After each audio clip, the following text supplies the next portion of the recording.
Day sports fans. Robert Balahaja here, and we got a special pair of guests today. We got the guys from Alpha Tactical and Steel Challenge, Tony Villena and Michael Bautista here.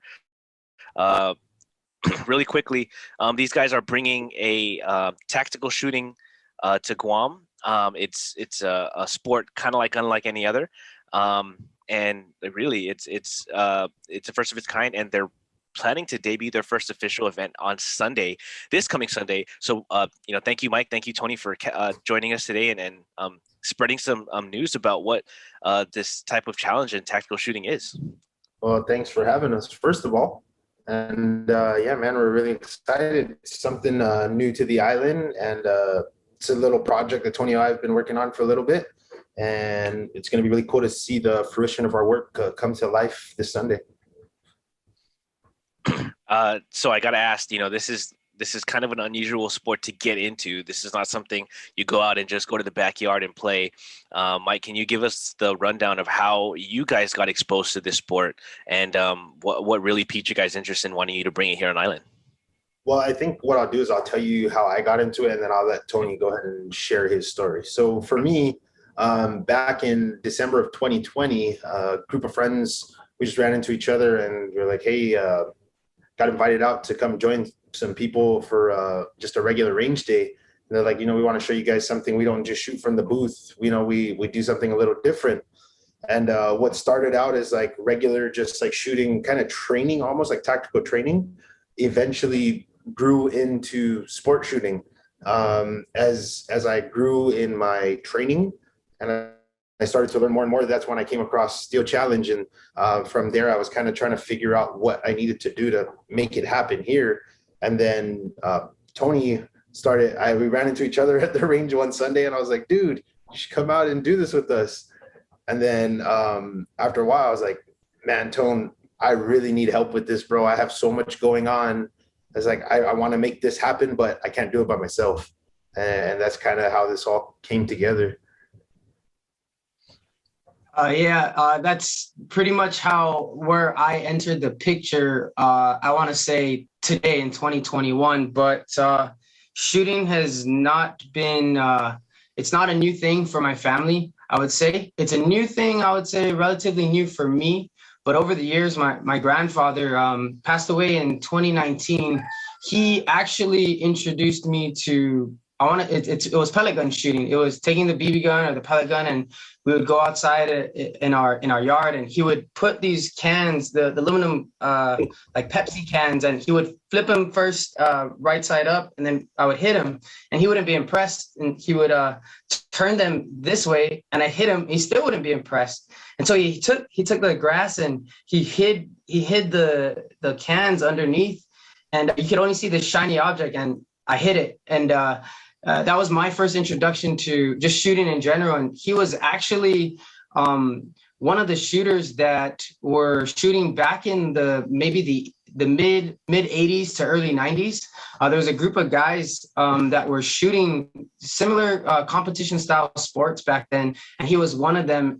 So coming full circle now, I've never actually shot in a competition with him, or he never really trained me competition style, but he was just kind of known to be a shooter.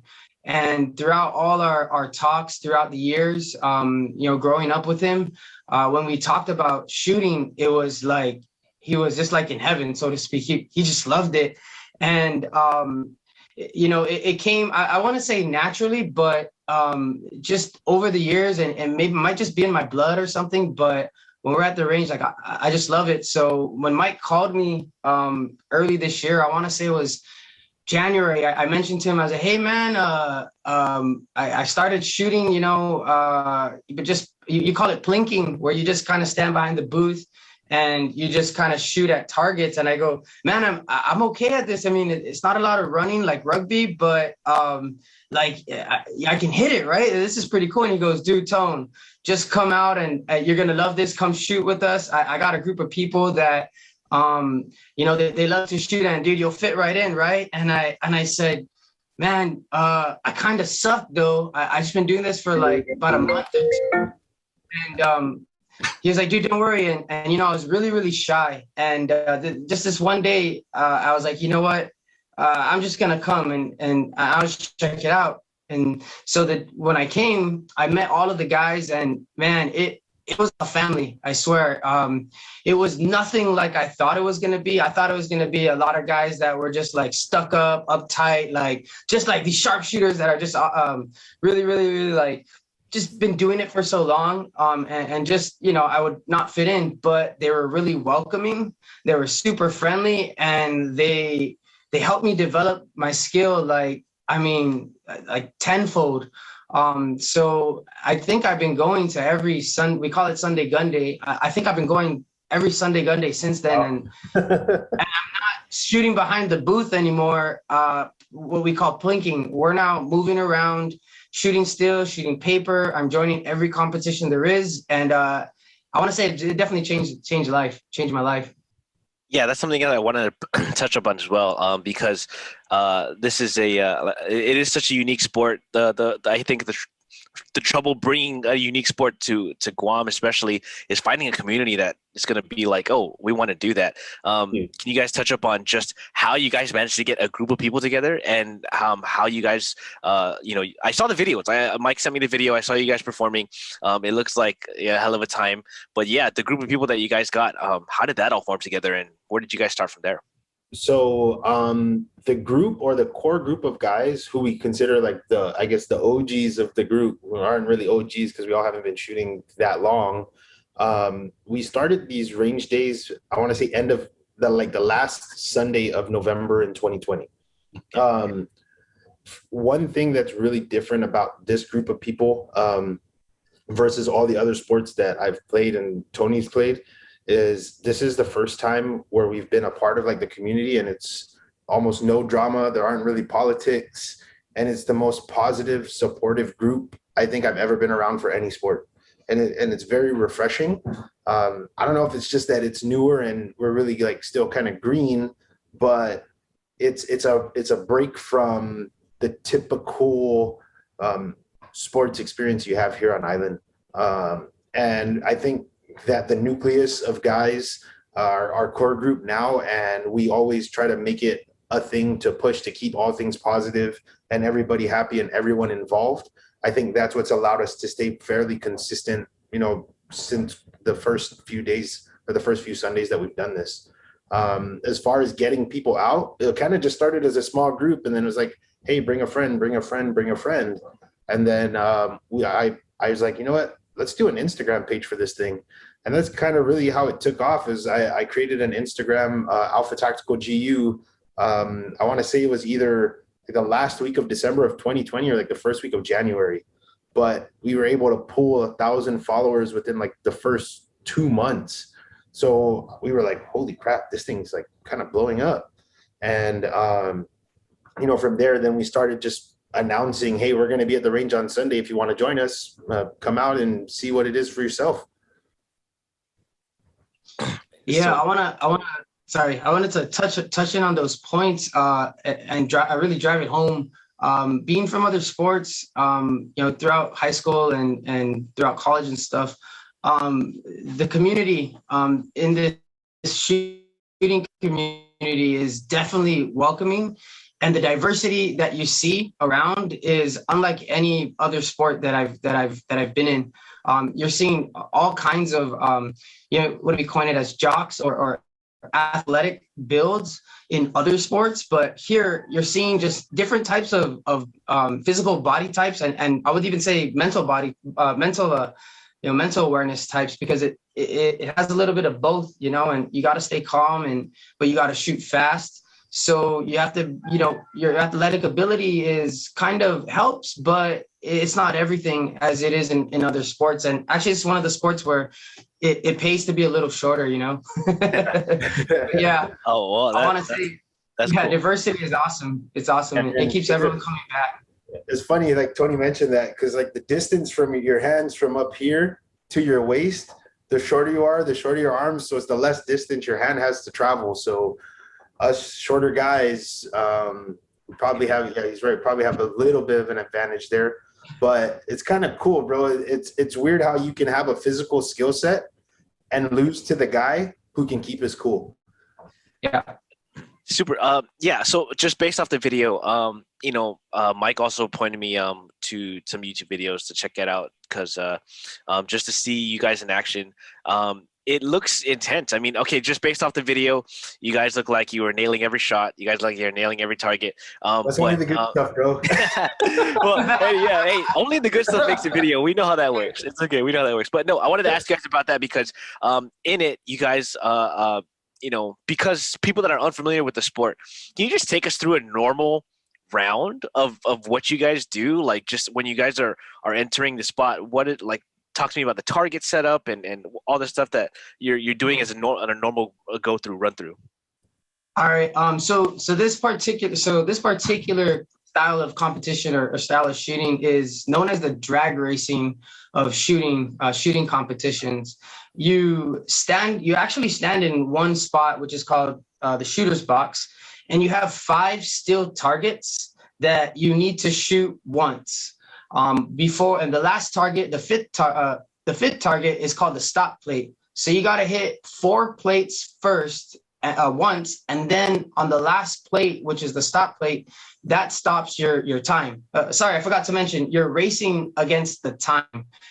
You're not like dueling targets at the same time with another competitor. You're shooting by yourself. And you're timing, someone is timing you to see how fast you can hit those 5 steel targets, in one go before you hit that stop plate. So at the end of the competition, or at the end of this we call them the end of the stage, whoever has the lowest time is basically the winner of that stage. And then you combine all the times of each stage to see who's the lowest, the fastest shooter of the day. And there's about 8 different classifier stages that we would shoot, which basically is kind of ranks you amongst the top in the world. Yeah, so that's what's one thing that's really cool about us having the official Steel Challenge Shooting Association sanction is that now instead of having to travel to international matches in like the Philippines or Thailand or somewhere else in the region, dude, you're going to be able to qualify to shoot in international matches and even maybe like the U.S. championships and the world championships from right here at home. Yeah, okay, that's perfect segue into what I wanted to talk about, the Steel Challenge. This is the first official event for you guys. Can you tell us what the Steel Challenge is, and what kind of a milestone this is for you guys bringing this type of venue here for Guam? Because not only is this sport fairly new, or it is going to be very new, but now it's not just new, it's official now. You guys are putting us on a bigger stage almost immediately. So yeah, just talk about the Steel Challenge and how exciting it is that you guys are putting this big a challenge together this Sunday. Well, I think what we should do first is maybe like kind of put it in perspective for what we kind of just accomplished. So I know you're a basketball fan, so FIBA would be the equivalent of like the World Organization for Basketball, right? So in the sports shooting world, the equivalent of FIBA is called IPSC, the International Practical Shooting Commission, right, or Confederation. Under IPSC, they have different regions. So USPSA would be the equivalent of like Guam basketball or USA basketball, okay, right? And then under USA basketball, there's different clubs and affiliations throughout the nation, right?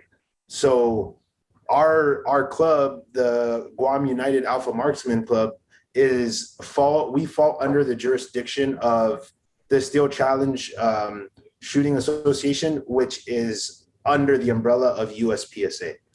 So like, dude, we literally were able to bring, like, there's people who brought rugby to Guam. Tom's helped bring the FIBA stuff here, all of that stuff, right before he passed away. So Tony and I actually accomplished the equivalent of that in sport shooting for Guam, which is, to us, it's a really big deal. Oh, heck yeah. That is very impressive. That's, that's like I said, you guys are doing, you said you were able to qualify for national competitions here on Guam. That's amazing. Hoping our ultimate goal is to get a group of guys together and practice and get good enough and qualify and get fast enough that we could represent Guam at the World Shooting Championship, like the World Speed Shooting Championships. That's our ultimate like end goal. And the steel challenge itself, do they have is it like a set event that you guys are required to run? Like, is there certain things that they're required from you guys for this particular event? Or yeah, I'll say since I've been talking on this, I'll let Tony go ahead and answer that part. Good question, Bob. In order to stay affiliated with Steel Challenge Shooting Association, you need to be able to do two classifier stages per match. So a classifier, Bob, sorry, so Steel Challenge has 8 official stage designs, and of the 8, we must do 2 of the 8 in each match for it to qualify as a sanctioned event. Correct. That's correct. That's really what's required. We must have several matches a year. I believe it's 6. I believe it's 6 matches a year with two of those stages, those classifier stages in a match. So to kind of start things off with a bang, I guess pun intended, right? Is this Sunday we're going to be shooting 4 stages, and you need a minimum of 4 stages to be what's considered a classified shooter. So everybody's going to shoot this Sunday who's a member of the club and a member of USPSA. They'll immediately be put on the map as soon as we submit their times this Sunday. So we were thinking of doing, should we do 1, 2 stages? We're trying to figure out the number, and we said, you know what, let's do 4. That's the minimum. We didn't pay all this cash for nothing, and we didn't do all this work to get ranked, next month. Like, we wanted to bang it out and get everybody in there and get them classified right away. So they'll know they'll know how fast they really are this Sunday compared to the rest of the world. Yeah, so it's kind of cool, Bob. So, like, I guess what we would be the equivalent of for Guam is maybe like GFA kind of for shooting.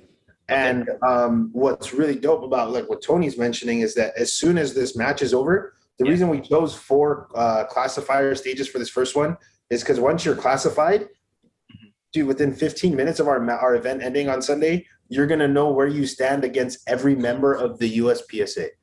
That's crazy. So you can literally go out and look and find out what your Steel Challenge world ranking is after our match is over. That sounds like a hell of a time. I mean, we definitely want to come check it out Sunday as well. But let's say the average person comes across the video and it's like, man, I want to get involved. I want to get started. People that want to dive into this sport. What are the steps they have to go to get, affiliated with you guys, and how quickly and how much, I guess, do they have to have a license? Do they have to have their own equipment? How does that all work? And if someone wants to join, what do they do? Well, under Guam law, in order to handle and shoot a firearm, you must have a firearms ID. However, there are provisions in the law that allow for minors to shoot as well, as long as they're being taught by an adult or their parent. So it's not uncommon stateside to see people as young as 6 years old shooting in Steel Challenge. It's not uncommon. They have the rimfire division, which is the most affordable division to shoot in terms of cost. You can get a pistol or a 22 rifle for as low as $200-300, and that'll get you set to compete every match. And then as far as ammunition goes, you can get rounds of 22 LR in the rimfire division for 100 rounds, which should be just about enough to last you for the whole day. Something like that will probably cost you I don't know, Tone, 20, less than 20 bucks. Yeah, $14-15 maybe. Yeah. Less than 20 movie. And on top of that, if you're a member of the club, part of what we propose is with our club dues is that at every match or every event, we're going to be providing food and drinks. So, even though you're going to be paying and it's pay to play, there is return on the dollar for sure. Okay, a little bit more about this event Sunday. Where do you guys, what place do you guys hold this event? What time is this event going to, from what time to what time? And is this open to the public? Can people come and watch this type of event? Yeah, so today, Sunday will be at the Chamorro shooting range. Many locals know it as the PD shooting range. It'll be at the Charlie Bay, which is the 3rd bay as you go in. It'll be from 9 o'clock will be registration time, and we will start shooting at 10. with some safety briefs in between. Then we should be finished shooting at around 3:30, something around that time. With your scores will be out shortly after the last shooters finished, so you'll know right away. In order to join, the easiest way, man, is really to just hit us up, give us a call, give me your mic or call, and we'll, especially if you haven't been shooting or you haven't done any competition sports, I would just recommend you contact one of us. It's a little bit easier that way. For those that have a little bit experience or they're USPSA members from the States or whatnot, you can find our club on practicescore.com. Just search for GUAM for Guam under the clubs, and you'll find us right away. I wanted to note that practicescore.com is actually what all the shooting competitions out in the States are actually using. So us being a new club, we, and trying to ask for memberships, we wanted to introduce something new that none of the other shooting competitions were doing, which was digital. At least since I've been around, I didn't experience any shooting competitions that had it down and did it correctly. So I said, hey, let's just bring shooting competitions to Guam up to 2021 and do things, with technology. So that's one of the newest or coolest things that shooters will be experiencing this Sunday. We're gonna have a timer that's linked to an iPad that's linked to a shot timer. I think if you saw the video, you saw that shot timer. So it's really exciting. Island, dude. First and only one like it on island, literally. Awesome. We imported that freaking thing. Yeah. It's really exciting, especially with the type of shooting, which is drag race. It's fast. So seeing the times, like when everybody's going and you see like 5 seconds, 6, 7 seconds, and you see someone like shoot a 3, like seeing the number 3, it's like, holy cow, that guy's really fast, So that's the excitement, and people can come out and watch. We are limiting to the first 25 registered shooters. That's just due to the COVID protocols that are going on. But you can still come and watch and observe, social distancing and whatnot. But to actively participate, you'll definitely need to contact us to get in on that registration. Yeah, we have some resources available that'll make it a lot easier for people to figure out how to register, and we can probably share that with you to be, I guess, disseminated later with however you're going to post this stuff. Yeah. But we can give you all the contact info. We have the club email as well. But one thing we do want to mention, though, is, in this journey to make all of this stuff happen, Mark Santos, who we were just talking about earlier, our classmate, fellow FD alum, Mark is a graduate 2008, and he's also a member of the Navy action shooting team. So Mark is he's the real deal right now, man. And, he's done a lot to help us get to this point. He really did a lot with helping us to make contact with the right people at USPSA and the Steel Challenge Shooting Association. And, I just wanted to recognize him because I don't think this happens without Mark. Mark actually had me get on the phone with him and the president of USPSA before. He recently just resigned from his position.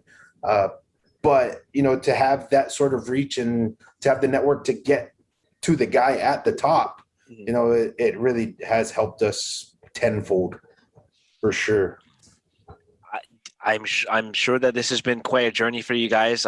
We can't wait to come and see your first official sanctioned event from Steel Challenge this Sunday. To wrap up this interview, if there's any last words that you guys want to say, any other thank yous, any other things you want to shout out, feel free. This is your time. And take it away. Tone, you want to go ahead and go first?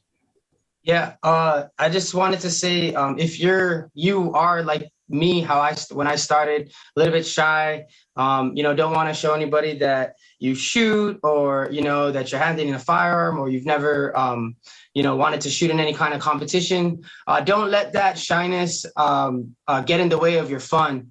Because I'll tell you, I wish I joined sooner. I wish I shot with my grandfather a little earlier. I wish Mike could have told me earlier. I could have found out about this whole thing earlier. don't let that stop you, because the group of people, I promise, will be more than enough than the shooting. The group of people is awesome. And yeah, I just want to say thank you to all the faces and all the community of shooters that have definitely been helping us and supporting us with open arms. And they've been guiding us and rooting for us, man, from the time that we all had this idea. And especially to, of course, my family, my mom, and my grandmother, and my wife-elect. Like, they let me go shoot all the time. They don't have any problem with it. So it's like, you definitely need that support from them if you're going to get into this sport, man. So yeah. Thank you very much. Thank you very much for having us. And for me, one thing that I wanted to share with everybody, one of the ultimate goals of our club is to continue to grow the sport of shooting, and to share with people that there is a responsible way and a right way to handle firearms. I know a lot of people think that they're scary. You may watch a scene of whatever you saw on TV or in a movie. In real life, that's not really how things go down. Don't forget, at the end of the day, that's Hollywood, and their goal is to make things look cool. It's not like, even as far as there's a bill in our local legislature right now, the Firearm Hearing Protection Act, and what they want to do is legalize the use of suppressors here on island. And for guys like Tony and me, who spend hours at the range, that even with earplugs and hearing protection, it still does a number on your ears, bro. It's not so much just the sound, but the concussion and the force that goes along with it. There's a lot more positive to having a firearm than there is negative. And we want to just show people that, whatever that you may have thought about firearms, we want to challenge you to come out and join us and allow us to show you the real true side of it. And we just want to get the real picture of what it is to do this thing the safe and fun way out there. Steel Challenge is an opportunity for old to young, male, female. Like Tony said, if you're a jock or a nerd or whatever you want to call it, this is a sport for you. And what's cool is, at the end of the day, not only is it a sport, but you're literally practicing something that can not only save your life, but help save the lives of others and keep your family safe. Well said. Well said, Mike. Perfect. Great. Well, like I said, this is going to be the first of many events that you guys are going to be hosting. This is going to be the first. We're planning to do this at least once a month. We plan to do this monthly. We want to have bigger quarterly events, and then one big annual competition event at the end of the year next year for sure. But we'll probably start off with the first, this is our first one ever. So we're going to start on a smaller scale and we're going to build it up. But you can expect to see something a little bit bigger probably in December. All right. Well, we're excited to see everything that you guys have in store. You guys have been doing this. I know you guys have been doing this every Sunday, but this Sunday is going to be the first official event, so we're excited to come check that out. Anyways, thank you, Mike Bautista. Thank you, Tony Villena, for joining us today. We're going to go ahead and wrap this up, and hopefully we get more and more people excited for what you guys are doing here. Absolutely, man. Thanks for the opportunity, and I'm glad you have us. Thank you very much for the opportunity. Thanks for listening. Thanks for watching, guys. Appreciate it. Shout out GSPN. Thank you guys so much. See you guys. All the information will be in the post, guys. If you're watching the video and want to get involved, all their information will be located there. And then you can hit them up on Instagram and hopefully join their community of great people. So thank you guys. We're gonna go ahead and wrap it up. Thank you guys. Appreciate it so much. We'll see you guys on Sunday. Love you, Bob. We'll see you Sunday, my brother. Stay safe. Okay. Peace.